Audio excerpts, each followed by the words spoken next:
நடிகர் திலகம் டிவி நிகழ்ச்சியில் நண்பர்கள் பார்வையாளர்கள் அனைவருக்கும் இனிய வணக்கங்கள். இன்றைக்கி நம்ம பார்க்க போகிற திரைப்படம், அதாவது செவாலியர் சிவாஜி ஃபில்மோகிராஃபி. இதில் நாம் பார்க்க போகும் திரைப்படம் நடிகர் திலகத்தின் 5வது திரைப்படமாக வெளிவந்த 1953 ஜூலை மாதம் 10ஆம் தேதி வெளியான திரும்பிப்பார் என்ற திரைப்படம். அதாவது அந்த காலகட்டங்களில் நம்ம பார்த்தோமே ஆனால், ஒரு நடிகர் எப்படி அறிமுகமாகறாங்களோ அப்படியே தான் அவங்க தொடர்ந்து கொண்டே இருக்கணும். அதாவது ஒரு காமெடியனாக ஒரு தன்னுடைய கலை பயணத்தை ஆரம்பித்தார்களே ஆனால் அவர்கள் தொடர்ந்து காமெடியனாகத்தான் இருப்பார்கள். குணச்சித்திர நடிகர்கள் என்றால் குணச்சித்திர நடிகர்களாகத்தான் இருப்பார்கள். அதே போல் நடிகர் திலகம் பராசக்தி கதாநாயகனாக நடித்து உச்சம் தொட்டவர், உச்ச நட்சத்திரமாக ஆல்ரெடி எஸ்டாப்ளிஷ் ஆனவர். அவரை இந்த படத்துக்கு அப்ரோச் பண்ணுறது மிகப்பெரிய ஒரு நிறுவனமான மாடர்ன் தியேட்டர்ஸ் லிமிடெட். அதாவது மாடர்ன் தியேட்டர்ஸை பற்றி சொல்லணும் அப்படின்னா, அந்த காலத்தில் கேஷ் அண்டு கேரி பிஸ்னஸ் பண்ணின தயாரிப்பு நிறுவனம் மாடர்ன் தியேட்டர்ஸ் என்று அனைவருக்குமே தெரியும். ஸோ அது கிரெடிட்டு இதெல்லாம் கிடையாது. அவர் திரு சுந்தரம் அவர்கள், மாடர்ன் தியேட்டர்ஸ் அவர்களுடைய ஓனர் பிஆர் சுந்தரம் அவர்கள் கேஷ் வச்சு தான் படமே எடுப்பார். அதனால தான் பார்த்திங்க அப்படின்னா அவர்கிட்ட எந்த நடிகர்களும் வாலாட்ட முடியாது. நடிகர்கள் அவங்களுடைய ஒரு கெத்தெல்லாம் அவர்கிட்ட காமிச்சாங்க அப்படின்னா அதோடு அவங்கள கட் பண்ணிவிட்டு மீதியை டூப்பை வச்சு படத்தை கம்ப்ளீட் பண்ணிடுவார். அந்தளவுக்கு ஒரு தைரியசாலி. அப்படி நிகழ்ந்திருக்கு அவருடைய ஒரு வரலாற்று. பிரபலமான ஒரு நட்சத்திரம் அவர்கிட்டயே இந்த கால்ஷீட் பழப்பொடியெல்லாம் காட்டும்போது தேவையே இல்லைன்னு சொல்லிட்டு கட் பண்ணிவிட்டு அதோடு அவரை நிறுத்திட்டு டூப்பை வச்சு படங்களை பெரும்பாலான சண்டை காட்சிகள் இது எல்லாத்தையும் டூப்பை வச்சு கம்ப்ளீட் பண்ணிவிட்டு படத்தை ரிலீஸ் பண்ணிட்டார்.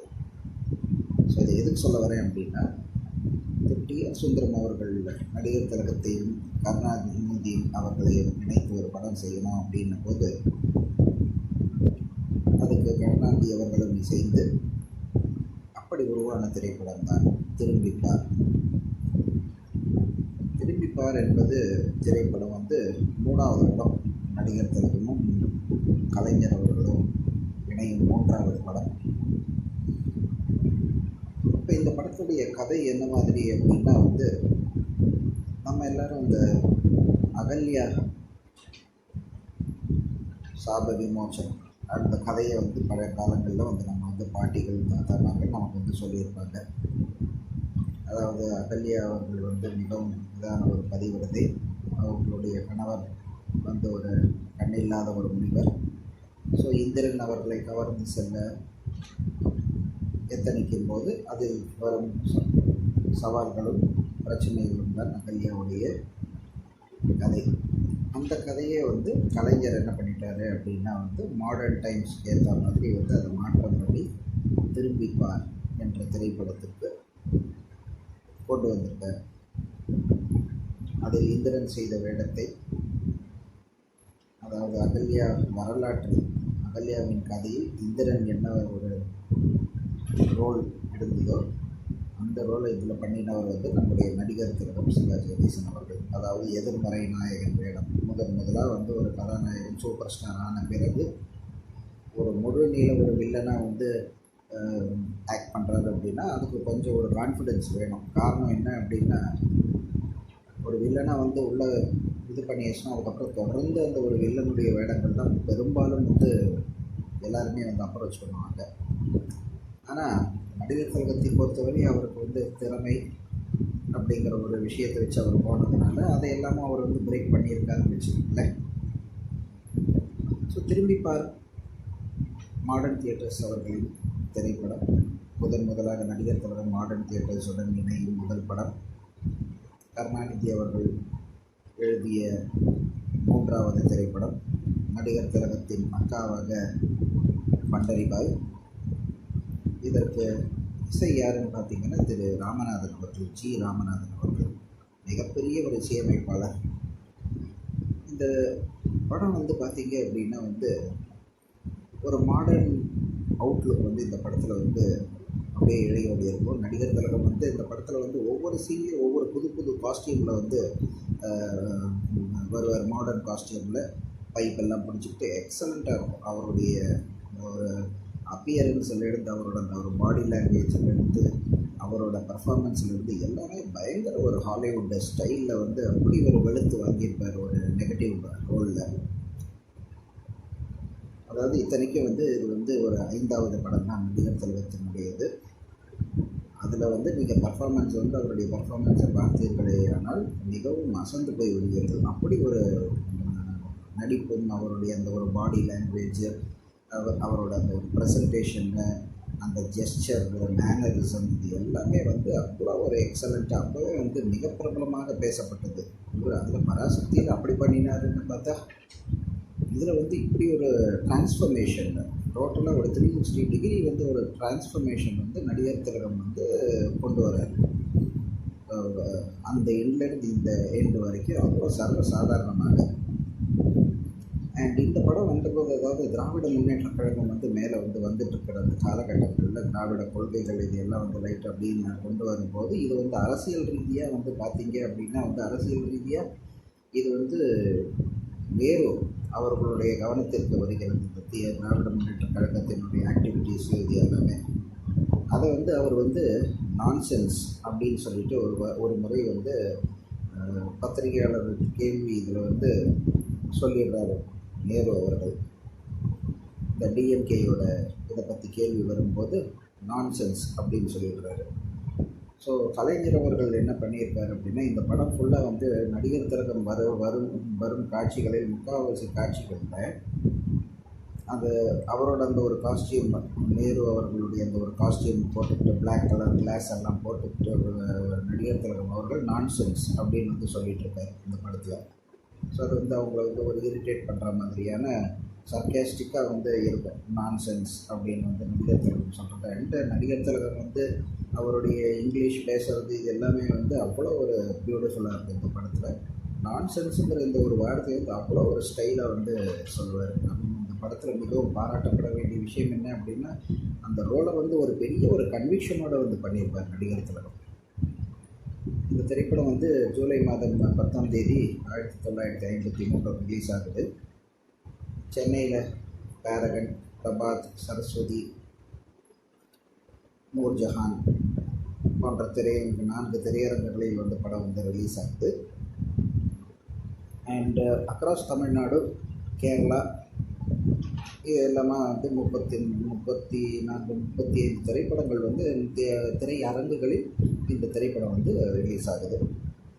படம் வந்து ரிலீஸ் ஆனது உடனேயுமே வந்து பார்த்தீங்க அப்படின்னா இந்த படம் வந்து இன்ஸ்டன்ட் ஹிட் என்று தான் சொல்ல வேண்டும். காரணம் என்னவென்றால் நடிகர் திலகத்தின் படங்கள் வந்து அதாவது அந்த பராசக்தியிலேயே இந்த நடிகருடைய ஒரு பரிமாணத்தை பார்த்த மக்கள் திடீர்னு திரும்பிப்பாரில் வந்து டோட்டலி வந்து ஒரு சொஃபிஸ்டிகேட்டட் ஒரு வில்லனாக வந்து மல்டிபிள் காஸ்டியூம்ஸு, அவரோட அந்த ஸ்டைலு, கரிஷ்மா இதெல்லாம் வந்து கோலர்ஸ் எல்லாம் போட்டுக்கிட்டு வந்து ஒரு பைப்பு இதெல்லாம் பிடிச்சி ஒரு புது மாதிரியான அந்த ஒரு இது வந்து கொண்டு வர வந்து எங்கேயுமே டாக் ஆஃப் த டவுன் வந்து திரும்பிப்பார் வந்து வந்துடுது.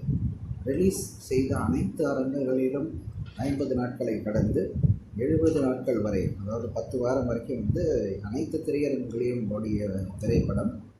100 நாள் அதுக்குள்ளே மற்ற படங்கள் எல்லாம் வந்து விடவே வந்து 100 நாட்களில் வந்து சேலம் ஓரியண்டலில் வந்து 100 டேஸை வந்து கம்ப்ளீட் பண்ணுது. இந்த படத்தில் மிகவும் பிரபலமான ஒரு பாடல் வந்து கலப்படம் எங்கும் எதிலும் கலப்படம் என்ற ஒரு பாடல். மிகவும் அருமையான ஒரு பாடல்.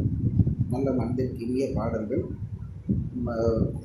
அருமையான ஒரு காட்சி அமைப்பு, நறுக்குன்னு வந்து இருக்கும் வசனங்கள்.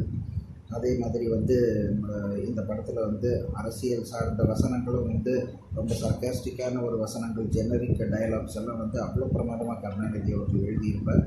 அது கருணாநிதி அவர்கள் பிரபலமாக எழுதினாருங்கிறது ஒரு பக்கம் இருந்தாலும், அது வெளிப்படுறது வந்து நடிகர் திலகம் அவர்களுடைய வாயிலிருந்து எனும்போது அதோடைய பவரே வந்து இட் மல்டிஃபோல்ட்ஸ். கலைஞர் அவர்களுடைய வந்து ஒரு டயலாக் வந்து ஒரு 100 மார்க் கொண்டு அவர் எழுதுகிறார் அப்படின்னா, அது வந்து நடிகர் திலகத்துடைய வாயிலிருந்து உச்சரித்து அந்த ஒரு ப்ரொனவுன்சியேஷன் சொல்லுவாங்க இல்லையா, அதாவது எங்கே ஏற்ற வேண்டும் எங்கே இறக்க வேண்டும், அந்த மாடுலேஷன், ப்ரொனவுன்சியேஷன் தெளிவாக மாடுலேஷனோட வந்து அவர் வந்து பேசும்போது அது வந்து 100லிருந்து வந்து 1000 மடங்கு வந்து அதிகரிக்குது அதனுடைய பலம்.